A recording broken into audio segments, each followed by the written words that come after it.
to start. So we have the test bed for the ultra-low light level hysteresis tag. What you can see is that we have a light source over here. We have our actual tag design here split over two breadboards, the actual receiving and transmitting antenna, as well as the OPV cell used for collecting power. You can see when we measure the lux level seen by the OPV cell, you can see it comes out around 30 lux, which is an extremely low light level.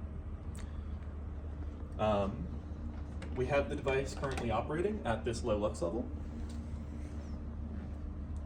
Here on the oscilloscope, you can see the output. You can see this red signal is our actual control signal. So this is the signal that will be modulated and then sent back to the drone for the receiving and transmitting chain.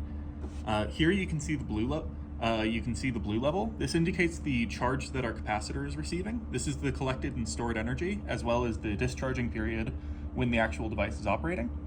And then finally, you can see the yellow signal, which is the actual signal being received by the circuitry. So our blue signal goes through a hysteresis-switch, which allows us to finally control the behavior of when it operates and when it stops.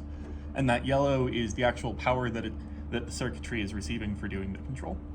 You can see here we have this blank period. This blank period is the critical issue that comes up in other designs for charging and switching networks. The reason that this is a problem is because during this blank period, the device consumes power but does not actually operate to achieve the intended purpose. And so it's effectively a waste period of time when our device isn't properly operating and isn't charging. Finally, you can see when we scroll out,